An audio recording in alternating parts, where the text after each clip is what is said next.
નમસ્કાર, મારી યુટ્યુબ ચેનલની અંદર આપનું હાર્દિક સ્વાગત છે અને હું છું દર્શન ચૌધરી. અગાઉ આપણે 5 દિવસ પહેલા વાત કરી હતી કે જે એક લો પ્રેશર સિસ્ટમ બંગાળની ખાડીમાં સર્જાવા જઈ રહી છે, તેના લીધે ઘણા રાજ્યોમાં વરસાદી માહોલ જોવા મળવાનો હતો અને ફાઇનલી તે સિસ્ટમ બનીને સક્રિય થઈ ચૂકી છે. કારણ કે જે બંગાળની ખાડીની જે મોસ્ટ ઓફની સિસ્ટમો છે જે મધ્ય ભારત તરફ આવતી આપણને જોવા મળતી હોય છે અને સીધી ડાયરેક્ટ બંગાળની ખાડીથી અરબ સાગરનો ટ્રેક પકડતી આપણને જોવા મળતી હોય છે. તો વાત કરીએ કે આ સિસ્ટમ હાલ કઈ જગ્યાએ છે, તો આ જે લો પ્રેશર સિસ્ટમ જે બંગાળની ખાડીમાં સર્જાઈ છે તે ધીરે ધીરે મધ્ય ભારતમાં થઈને હાલ આપણે મધ્યપ્રદેશ અને મહારાષ્ટ્રની ઉપર જોવા મળી રહી છે. આનો ટ્રેક પણ અરબ સાગર તરફ જ આપણને જોવા મળી રહ્યો છે.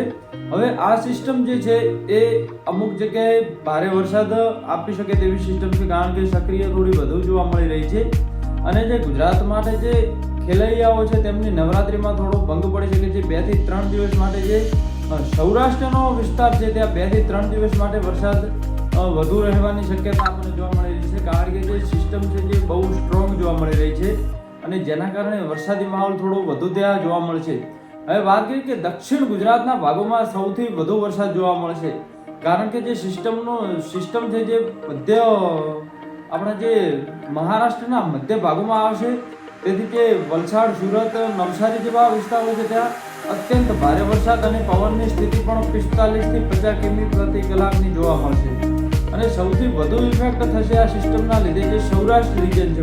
આખું સૌરાષ્ટ્ર રીજન જે વરસાદથી કવર થઈ જશે અને સતત 3 દિવસ સુધી આપણને આ સિસ્ટમ જોવા મળશે. 28 તારીખની સાંજથી જ સૌરાષ્ટ્રના ઘણા ભાગોમાં વરસાદી માહોલ જોવા મળશે. ગાજવીજ સાથે વરસાદ ચાલુ થઈ જશે અને પવનની સ્થિતિ પણ થોડી વધુ જોવા મળશે.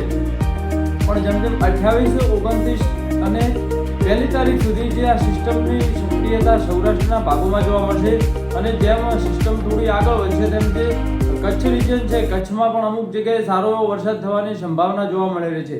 મધ્ય ગુજરાત સુધીના અમુક વિસ્તારોમાં હળવા ઝાપટા સ્વરૂપે વરસાદ જોવા મળી શકે છે.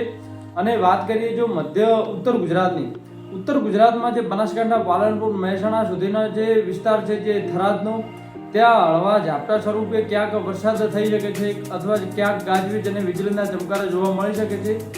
ઘણા વરસાદની કોઈ શક્યતા જોવા મળી રહી નથી, કારણ કે જે સિસ્ટમ છે જે અરબ સાગરમાં છે, જે મહારાષ્ટ્રથી જે અડીને જે અરબ સાગર આવેલો છે એ સિસ્ટમનો ટ્રેક ત્યાં છે, જેના કારણે જેનો વાદળોનો ઘેરાવો 200 થી 250 કિલોમીટર અંતર જ જોવા મળશે. કારણ કે વધુ વાદળો તે સિસ્ટમ ખેંચી શકે તેવી નથી, કારણ કે એટલી બહુ સ્ટ્રોંગ સિસ્ટમ પણ નથી. પણ વાત કરીએ જેને નજીક છે જે વિસ્તારોથી અડીને જે આ સિસ્ટમ છે ત્યાં અત્યંત ભારે વરસાદ જોવા મળશે. ગાજવીજ સાથે બહુ તોફાની વરસાદ પણ અમુક સ્થાને જોવા મળી શકે છે, તો થોડી સાવચેત રહેવા વિનંતી.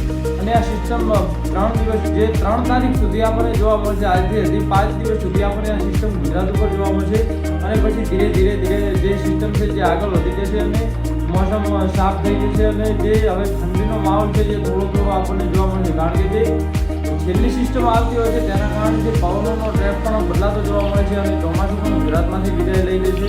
તો આજનો વિડીયો 28 તારીખનો મોસમ પૂર્વાનુમાનનો ગણી શકો કે તમે આ વરસાદની આગાહી જો વિડીયો પસંદ આવે તો લાઈક કરો, શેર કરો અને સબસ્ક્રાઈબ કરવાનું ભૂલશો નહીં. ધન્યવાદ.